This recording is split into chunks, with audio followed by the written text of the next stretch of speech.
kamuvuga imitoma Yesu kukura yikwiriye, imitoma wamaye nirondoreka. Yesu n'ikibasumba ari hano mw'isi no mw'ijuru, mu bantu bose nabonye nta n'umukuruta. Naho imvura yagwa irimo n'urubura, naho imiraba yaba myinshi njye sinzokuvaho. Iteka nifuza guhora yewe ndambitse umusaya mu gituza cyawe nkagira amahoro. Mpora nifuza guhora yewe ndambitse umusaya mu gituza cyawe nanjye nkaruhuka. Ntabwo ushobora kumva ukuntu nyamutekereza, ntabwo ushobora kumva uburyo njye nkukumbura. Nkumbura cya gihe turi kumwe muri paradizo, turya ku giti cy'ubugingo njye nawe twicaranye. Umuntu umwe unyumvishe nikomanga avuga ngo ndashaka kuba umuzi, kandi byari bimpagurukiye none aha ntibipfushe. Uwari uzi ko afashe ijambo ntapfushe, uwari unanije nawe none aha ntapfushe. Ibyo yari yohereje nibimusubirane. Nta muntu ubaho ushobora gukomezwa no gukora ibibi.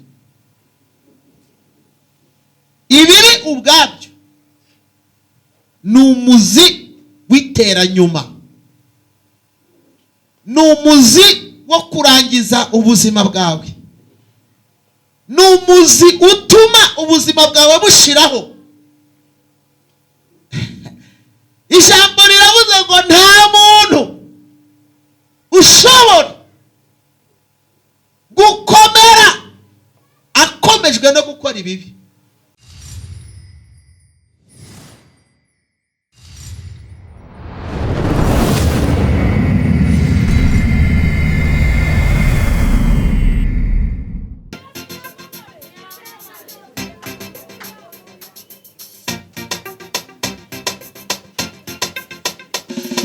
Mfite umukunzi wanjye arankunda ndabizi, uwo mukunzi wanjye ndawundi ni Yesu.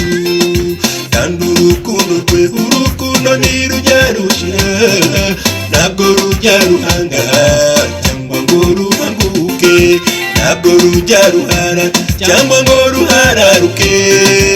Urwo rukundo rwe ni urw'iteka ryose. Yesu urihe mukunzi wanjye ngo duhoberane, uri hehe gukiza Yesu njye nitede. Enda ngwino mwami Yesu wowe usimbagize, iyo turi kumwe numva umunezero. Yesu urihe mukunzi wanjye ngo duhoberane, uri hehe gukiza Yesu njye nitede. Enda ngwino mwami Yesu wowe usimbagize, iyo turi kumwe numva umunezero. Amashyi kwa Yesu we. Haleluya, haleluya. Abahanzi benshi cyane baririmba urukundo, ariko urukundo rw'iyi si n'urw'akanya gato. Ariko jyewe Dani Runyange nzaririmba Yesu, mfite impamvu yo kumuririmba ibyo yankoreye. Adukuye ku cyago twicaje n'ibikomagoma, yadukuye mu rupfu urukingo buhoraho. Adukuye mu isaya ari wowe wamwitura iki, kubera urukundo rwe nanjye nzamukunda. Yesu ndagukunda, uri igihombo cyanjye, uryoshye kurenza ubuki, uri igitego uryoshye kurusha amata. Yesu iyo usekeye, iyo nseko yawe ituma nshisha numva.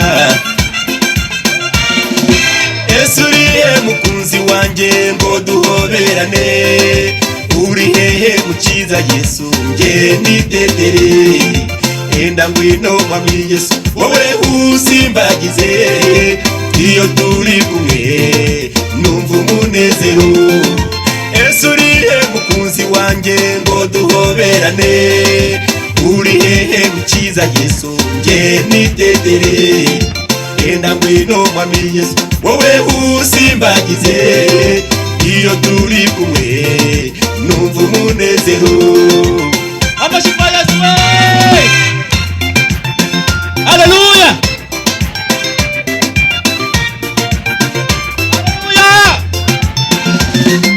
kamuvuga imitoma Yesu kukura yikwiriye imitoma wamaye nirondoreka Yesu n'ikibasumba ari hano mw'isi no mw'ijuru mu bantu bose nabonye nta n'umukuruta naho imvura yagwa irimo n'urubura naho imiraba yaba myinshi nge sinzokubaho iteka nifuza guhora yewe nambitse umusaya mu gituza cyawe nkagira amahoro mpora nifuza guhora yewe ndambitse umusaya mu gituza cyawe nanjye nkaruhuka ntabwo ushobora kumva ukuntu nyamutekereza ntabwo ushobora kumva uburyo nge nkukumbura nkumbura cya gihe turi kumwe muri paradizo turya ku giti cy'ubugingo nge nawe twicaranye ntabwo nzongera kwibuka imiruho yo mw'igisi nzahanagura amarira yanjye yose yo narize Yesu urihe mukunzi wanjye ngo duhoberane uri hehe mukiza Yesu nge nitetere enda ngwino mwami Yesu wowe usimbagize iyo turi kumwe numva umunezero Yesu urihe mukunzi wanjye ngo duhoberane uri hehe mukiza Yesu nge nitetere enda ngwino mwami Yesu wowe usimbagize iyo turi kumwe numva umunezero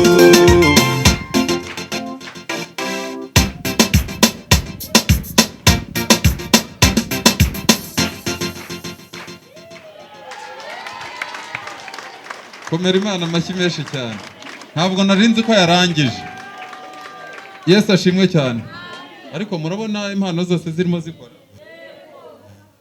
rero amasaha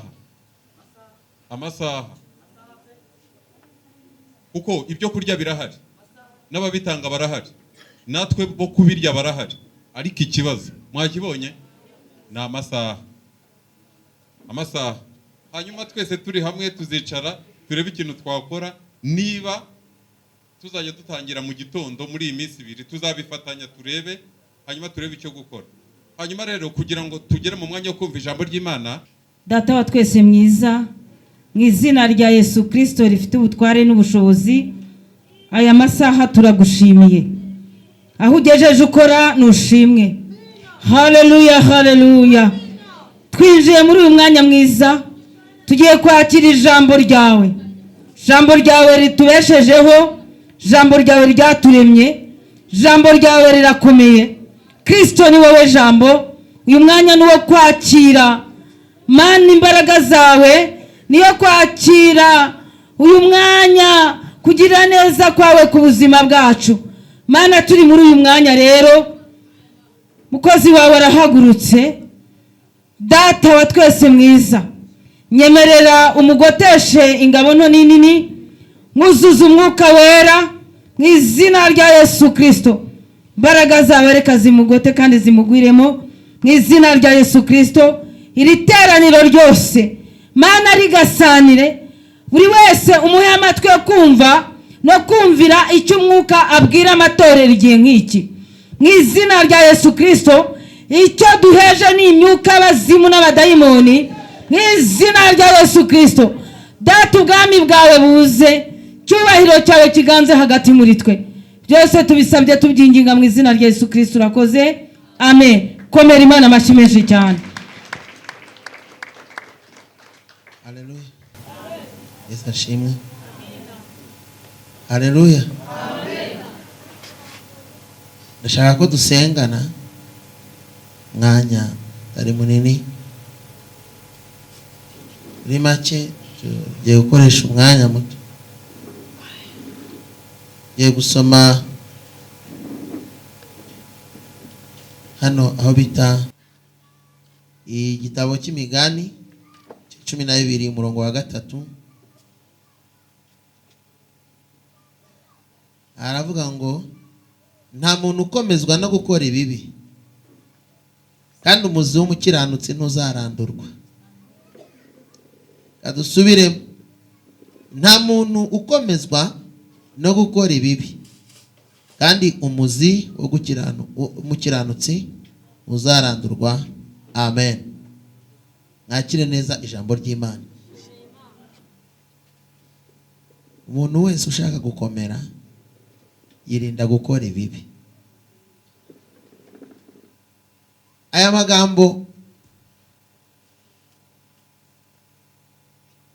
hari n'ayandi twakongeraho ayasegura, ariko ndashaka ko dusenga akanya katari gatoya, ko turasenga mu byiciro bibiri. Ariko iri jambo ryo riravuze ngo nta muntu ubaho komezwa no gukora ibibi. Hanyuma andi mu Bagalatiya naho tuhasomye, kugira ngo dusengere hamwe, bice 6 umurongo wa 7. Hanyuma tuyahurize hamwe umve ikimana dushakaho. Aravuze ngo bice 6 umurongo wa 7, aravuze ngo ntimuyobe, Imana ntinegurizwa izuru, kuko ibyo umuntu abiba ari byo azasarura. Ubibira mu mubiri, bibira mu mubiri we, muri uwo mubiri azasarura kubora. Ariko ubibira mu mwuka, muri uwo mwuka azasaruramo ubugingo buhoraho. Amen.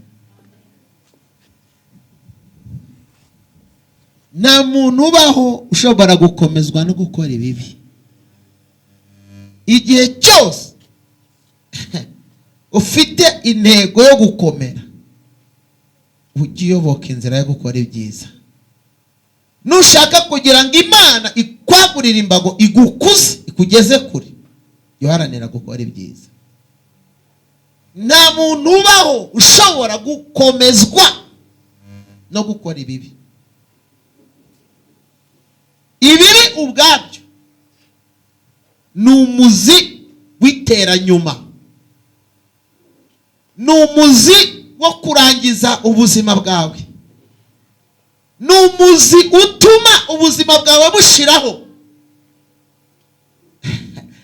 Ijambo riravuze ngo nta muntu ushobora gukomera akomejwe no gukora ibibi, ahubwo birakwica. Ariko yongeraho ijambo rikomeye, aravuga ngo kandi umuzi w'umukiranutsi ntabwo ushobora kurandurwa. Ibibi biba mu ngeri zitandukanye. Ibibi byosha umuntu kwitwara nabi.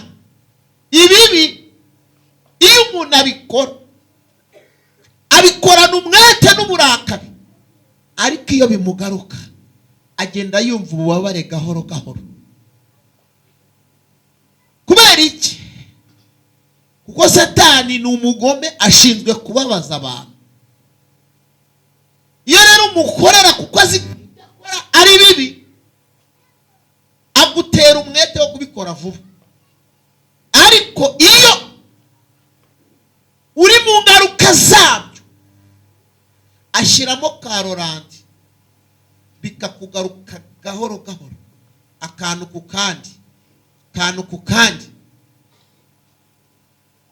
Bibiliya yavuze nta muntu ushobora, Bibiliya niko yavuze, nta muntu ushobora gukomezwa no gukora ibibi. Ijambo rya mbere, niyo hariho gukomera ababyishe, wirinde kwica ejo hawe ukora ibibi.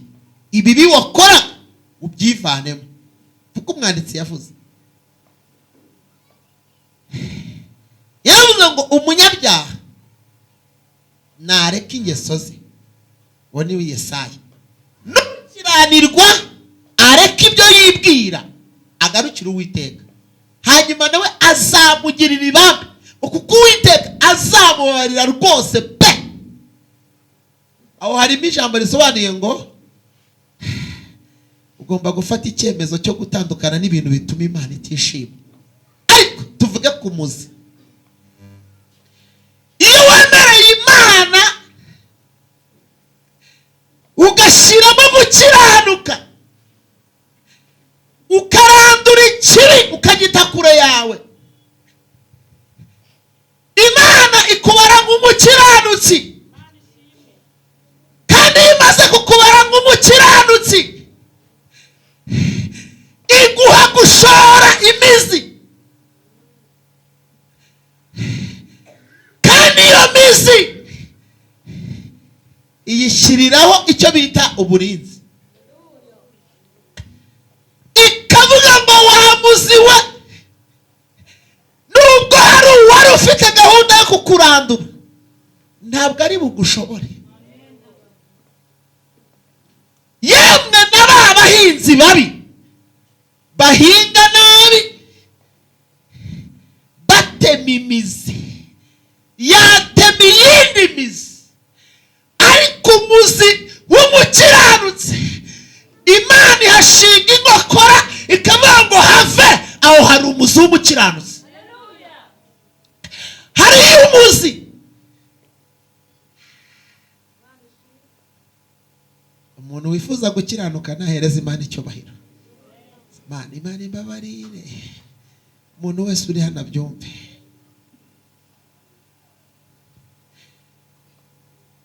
Uyu muzi ntabwo urindwa kubera ko igiti cyagize ubuzima bwiza, niyo cyakokowe, niyo amashami atakikiriho, niyo nta kitagihingirwa, niyo nta n'ugicungira umutekano, nyir'uruzabibu ari Uwiteka arakimenya.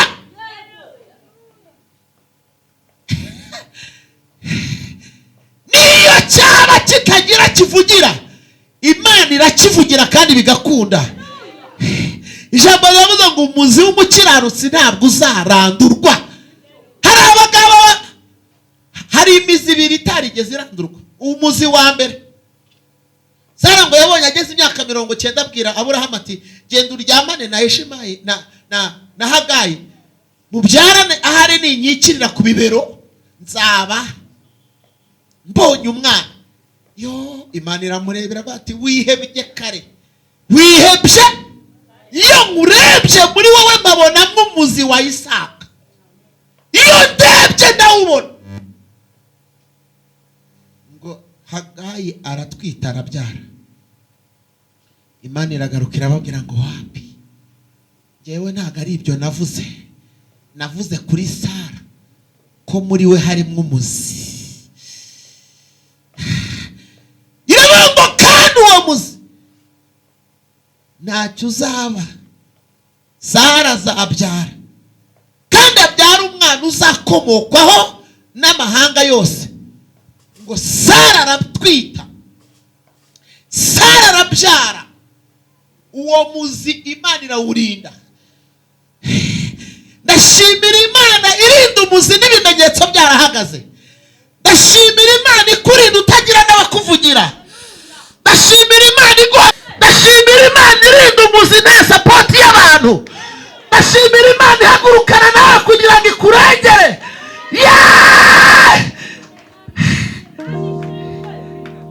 Tuyihereze icyubahiro. Edela a pray guys, tike tope. Vuga ngo igiye guhagarara ku muzi. Ongeraho ngo w'umukiranutsi. Ukora ibyaha ntabwo azakomera. Umunyangeso mbi ntabwo azakomera. Udashaka kureka ibyaha ntabwo azakomera. Ariko umuzi w'umukiranutsi, ijuru ryaje kuwuburana, ijuru riwuhagazeho, ijuru riwushingiye igiti, ijuru hari uko rigiye kubigenza, ijuru ryiteguye kurwanirira uyu muzi. Nibashaka bawuhinde, ariko afite support y'ijuru. Nibashaka bahaguruke, ijuru rimubambiye ihema.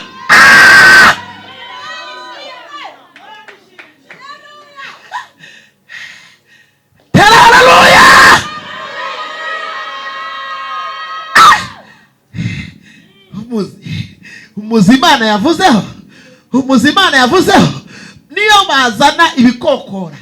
Si ikibazo kuba warakokowe, si ikibazo kuba udafite amashami, si ikibazo kuba udafite ukuvugira, si ikibazo kuba udafite ukwitaho, si ikibazo, ahubwo nyiri umuzabibu ahagurukiye guhagarara ku muzi. Abarwana barwane, ariko utanga amahoro arahari, uvuga bikaba yategeka bigakomera, afite umugambi. Haleluya, tera haleluya. Piase godela adidalas pia. Umuzi, subiramo ngo umuzi umukiranutse Imana iwuhagazeho. Subiramo tumuzi no mu mpanuka Imana iwuhagazeho. Subiramo tumuzi n'imbere y'abapfumu Imana iwuhagazeho. Subiramo tumuzi n'imbere y'abakonikoni Imana iwuhagazeho. Ongera utumuzi Imana yavuzeho irawurinda, ikawurinda, ikawukomeza. Imana yiteguye kukugeza kure niba uyemereye. Imana yiteguye kugendana nawe niba uyemereye. Hari umuhungu witwa Yakobo. Yakobo ngo Imana yavuganye na nyina akiri mu nda. Ibwira nyina, terega mu nda yawe harimo amahanga abiri, harimo abiri kandi gatoya niwe uzategeka gakuru. Aravuga ati aho ndakumvisha. Ngo bukeye sawa, aravuga ati ndakica aka gahungu karandiganyije kandi sinshobora kwihangana. Mwana ati ko ari umuzi, yari yarivugiye ngo nakunze Yakobo nanga Esawu. Ayo ni amagambo yanditse muri Bibiliya. Jewe nakunze Yakobo nanga Esawu. Muri make naramukunze muhindura umuzi. Wafata urugendo ahunga mwene se ajya kwa nyirarume witwa Labani ngo amugaraguza agati, ngo aramugaraguza ngo amuhindurire ibihembo ibihe 10. Ariko kuko ari umuzi, kuko ari iki, ariko ababyumva muvuge amen.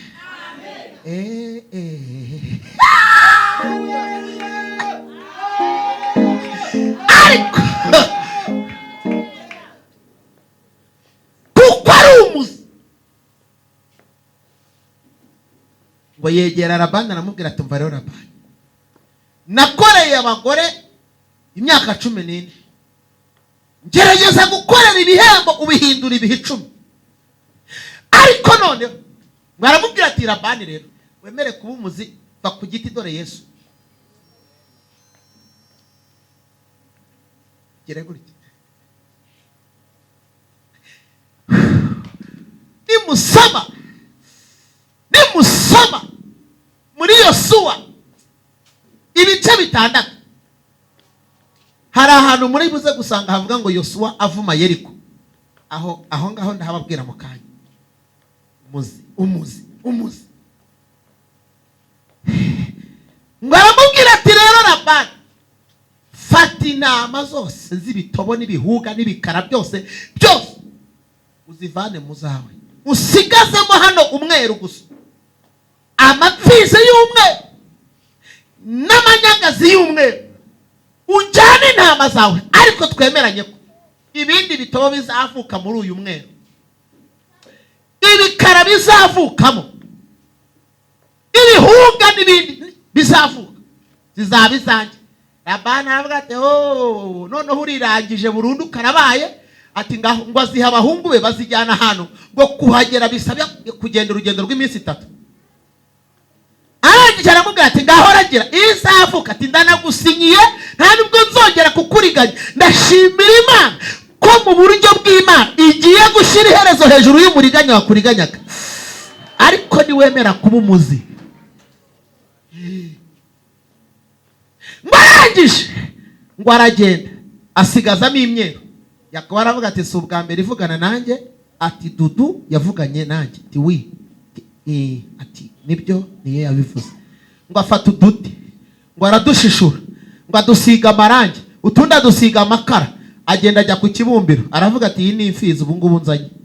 Akajya ashyira akavuga ati uhura n'inyagazi mubyara igihuga, uhura n'inyagazi mubyara igitovu, ura n'inyagazi mubyara igikara. Umva umuntu wizeye, umva umuzi. Ariko ifizi ni umweru n'intama z'imbore nazo ni umweru. Ubundi birahita bibyara umweru, abize biology barabizi.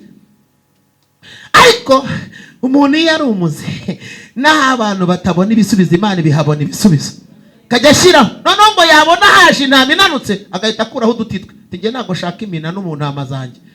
Imana irashaka kuguha ibisubizo bitarimo abadayimoni, ibintu bitarimo agasuzuguro k'amazima. Ije kukuramo agasuzuguro, irashaka kubaka icyo yavuze kugira ngo umugambi wayo usohore. Agakuraho ngo ziragenda zibyara ibitobo, zibyara ibihuga, zibyara ibikara. Ngo Labani biramucanga, bukeye aravuga ati ngiye gutaha.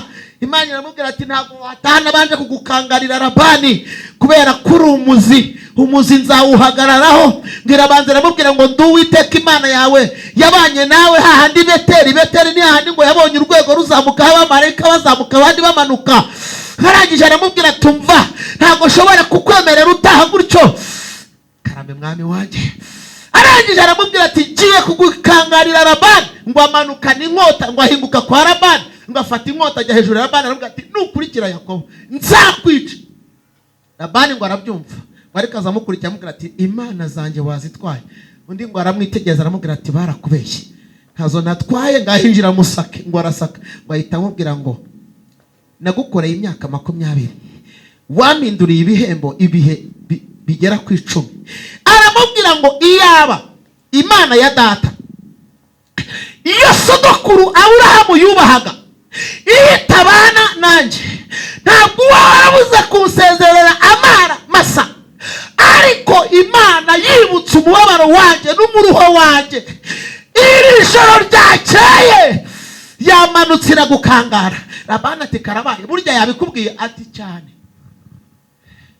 Aramubwira ngo nshinze ibuye hano, nuharenga izakwica, izakwica. Labani aramubwira ati sinzaharenga, sinzongera no kugukurikira. Ibintu birahindutse. Iyo uri umuzi, ijuru riguhagararaho. Iyo uri umuzi, Imana ikurwanyira unaryamye. Iyo uri umuzi, uvuga rimwe Imana ikumva kenshi. Iyo uri umuzi, Imana igucomora muri karande y'iwanyu, ikakuremera igisekuru cy'umwihariko. Iyo uri umuzi, amateka yawe aramenyekana hafi na kure. Kuko bene abo bantu Bibiliya iravuga icyo azakora cyose kizamubera. Ndashaka gusenga, ntabwo ntinda, ntabwo ntinda. Bakajambo keza, akajambo keza. Hari umugabo witwa Yosuwa, Imana yaramubwiye ngo wowe ubwo usimbuye Mose yaragiye, ntabwo agihari, kandi ndashaka ko uyobora Abisirayeli ukabagezayo. Biramubwiye ati none nkugabije hano bita Yeriko n'intwari zaho n'abakomeye baho. Baramubwira ati wi ndabyumvishije. Ngo agezeyo ngo arayiritura, ariko ngo asanga ngo hari abantu biteguye kujya bongera gusana rwa rufatiro. Ngo arayivuma rero, ariko akivuma aravuga ngo shingiye. Iyo uri umuzi ubundi ugira ibihamya, ugira ijambo ati shingiye kuri iki, shingiye ko Imana yabanye nanjye, shingiye ko yamagazeho, shingiye ko yandinze, shingiye ku byo yakoze, shingiye ku mateka dufitanye, shingiye ku mugambi wayo kuri njye, shingiye ku muhamagaro ufite, shingiye ku mwuka wera undimo, shingiye ku byo navuganye nayo, shingiye ku isezerano, shingiye ku cyerekezo, shingiye ku masezerano, shingiye ku mugambi wayo, shingiye aho yandinze. Aleluya. Aravuga ngo nshingiye ko yamamagaye, yambwiye ko ntazigera mvuga ngo ibure kunyumva, mvumye Yeriko. Aravuga ngo Yeriko we ndakuvumye. Umva ijambo rya mbere, aravuga ngo kuri urwo rufatiro uzagerageza kurwubaka azapfusha ifura, niyongera kwiyegeranya azapfusha ukurikiraho, nagera kubitekereza azapfusha ukurikiraho, azajya gukinga inzugi amaze gupfusha umuhererezi. Muri make urubyaro rumushize. Hari ababigerageje biraba. Uyu munsi rero ndashaka kugira ngo Imana iguhindure umuzi, hanyuma ufate icyo bita ijambo ritegeka. Umva, ntabwo urabyumva. uzagerageza reka mpanure asifiwe. Uzagerageza kuguhagurukira azapfusha ifura, nagerageza gushyira kuri urwo rufatira ikintu apfusha ukurikira. Imana izibye isoko y'imbaraga zikunaniza, kandi iravuze ngo uzabigerageza azajya apfusha, niyongera apfusha. Muri make bibaye imbusane, ibyo boherezaga bitaye agaciro, biranyuranye. Azajya agerageza kuko wabaye umuzi, Imana imunanize, apfusha ifura, yongera apfusha undi, akuremo ake karenge, kuko Imana yabanye nawe. Ndashaka gusenga. Nta muntu ukomezwa no gukora ibibi, ntawe. Ibibi byambura umuntu agaciro, ibibi bituma Satani agufataho ijambo, ibibi bituma ugira agaciro gake mu bantu bari bakubashye. Ibibi bikwambura, nta na gake ugira, ahubwo nako wari ufite karashira, nako barebaga karashira. Ibibi bituma wambara ubusa, umuntu wese akagufataho ijambo, uwari kukubaha akagusuzugura, akakureba nk'utagira agaciro. Ariko yavuze ngo umuzi w'umukiranutsi ntabwo uzarandurwa, nubwo yahigwa ntabwo uzarandurwa, nubwo yananizwa ntabwo uzarandurwa, nubwo bamuroga ntabwo uzarandurwa. Bazahamagara amahembe ariko umuzi ugumeho, bazakoresha inkuba ariko umuzi uhagume, bazahaguruka barwane ariko umuzi ugumeho, bazahagurukira gusenya urugo rwe ariko umuzi ugumeho, bazashaka kumwangaza bamutera ibisazi, bamwohereza amahembe, bohereza imbaraga zimusaza, umuzi Imana iwuhagarareho. Komera Imana amashyi ihagaze kuri uyu muzi. Umuntu umwe unyumvishe natere haleluya. Umuntu umwe unyumvishe nikomanga avuga ngo ndashaka kuba umuzi, kandi byari bimpagurukiye nonaha ntibipfushe. Uwari uzi ko afashe ijambo napfushe, uwari unanije nawe nonaha napfushe. Ibyo yari yohereje nibimusubirane, ibyo yari anyohereje nibimugarukire. Imbaraga yoherezaga zifata tera haleluya. Ivuganye nawe iravuze ngo igiye kuguha ubutware, ivuganye nawe iravuze ngo igiye kuguha ububasha. Niwemera kuba umuzi gusa,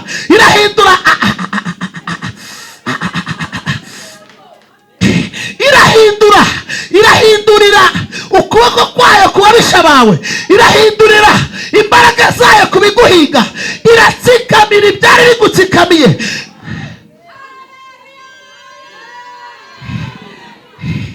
Kandi yavuze ngo nashake abacuragura, azacuragura ariko asanga abana bari kurya neza, azagambana ariko uharenge kubera Imana, azahaguruka Imana imwicaze nawe ubireba, azakwambura ijambo ahubwo Imana iguhe mikoro ebyiri, kuko yari Imana ivuga bikaba, yategeka bigakomera. Azavuga ngo rusenyuke ahubwo rukomezwe n'amaboko y'Imana. Azavuga ngo ntuzabyara ahubwo ubyare hungu n'akobwa. Azavuga ngo uzakorwa n'isoni ugendera ibibazo wawe, kuko umwami Imana azantabara. Nicyo gituma ntashobora kumwara. Kunyumvishe natera haleluya.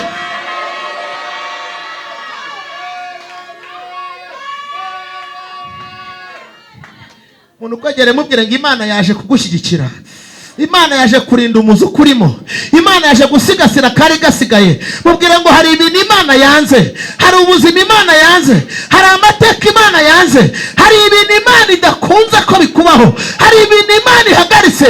Ibyari biguhururanye Imana ibihururanye nonaha, ibyari biguteye ubwoba Imana ibiteye ubwoba, ibyari bikwambuye ijambo dore aragede beketariye bekansebere ya baratandoriva kiti.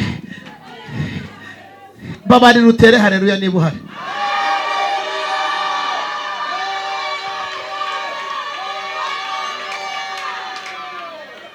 Hanyuma rero mukomanga mubwire ngo kubiba, mubwire ngo washonje urabiba, wariye nabwo urabiba, bagukunze urabiba, batagukunze urabiba, wakize urabiba, utakize urabiba, wambaye neza urabiba, utambaye neza urabiba, ufite imbaraga nyinshi urabiba, utanafite nyinshi urabiba. Imana iguhe kubiba. kuko hari umusaruro.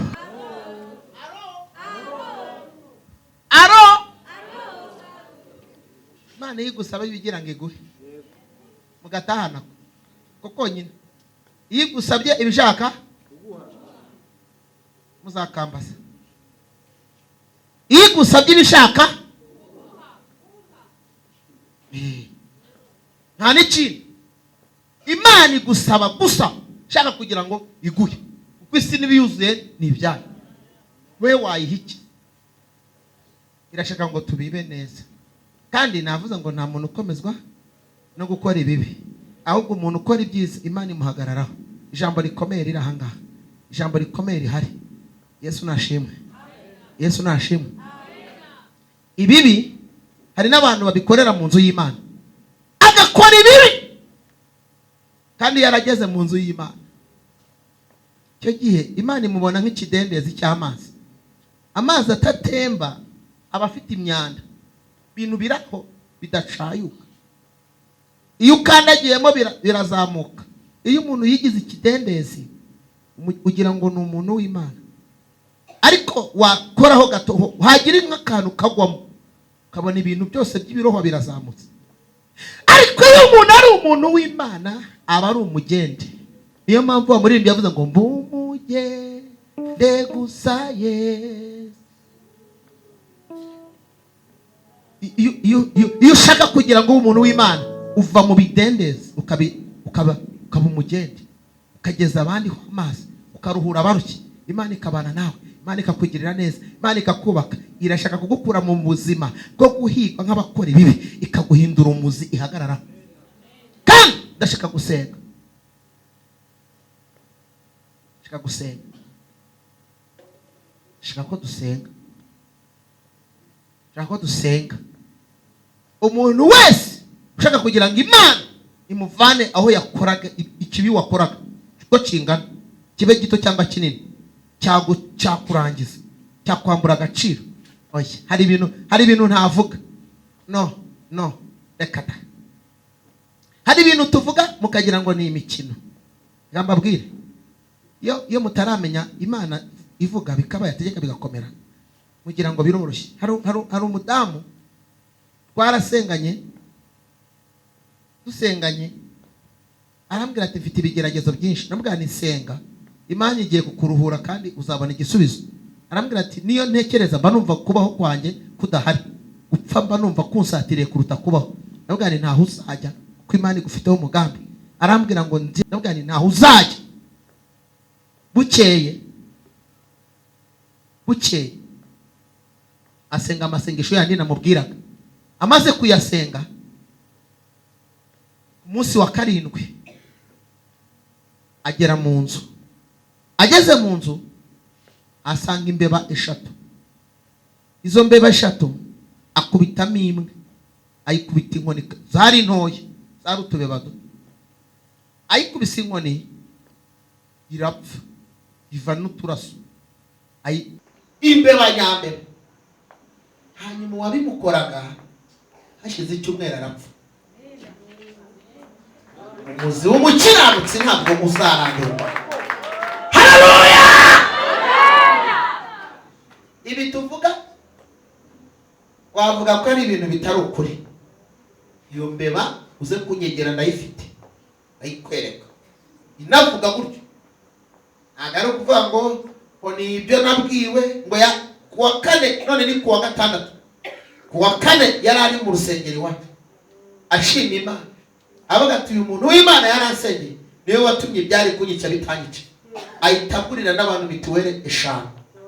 Tamubwira nahubwo Imana ihinduye ibintu.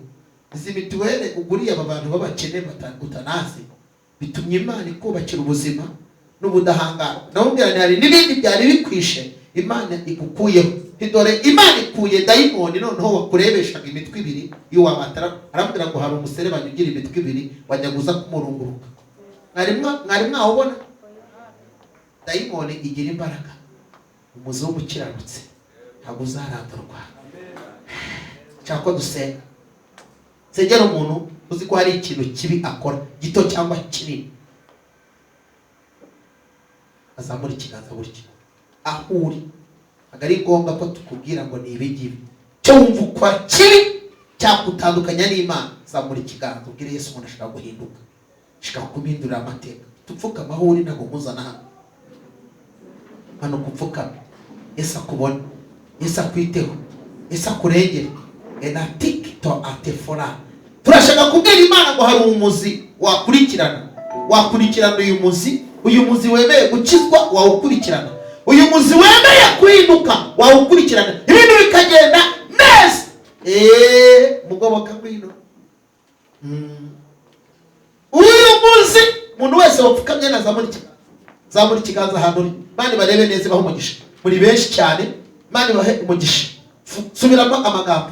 Mwami Yesu, guciriye bugufi, babarira, kiza umutima wanjye, kiza ubugingo bwanjye, uraho umugaya n'urubanza, imbaraga zose z'umwijima zimpunge, Satani n'abadayimoni bampunge, ibyo imbaraga z'ikuzimu zankoraga bimveho, unkure mu gitabo cyo kurimbuka, ushyire mu gitabo cy'ubugingo, kandi amateka yanjye ahindurwe nawe. Ndashaka ko umpindurira amateka, ndashaka ko ugira mushya, ndashaka ko untabara, ndashaka ko unyubaka, kandi ukampa umwuka wera kugira ngo nkomereze muri ubu buzima. Urakoze kuko unkuyeho nari naraguye, unkuyeho nari naratakaye, n'imbaraga zabijyanaga ukaba uzitsindiye, ukampa impinduka guhera kuri iyi tariki. Ndabigushimiye ko ubugingo bwanjye ubuhoye mu izina ryawe Yesu, amen.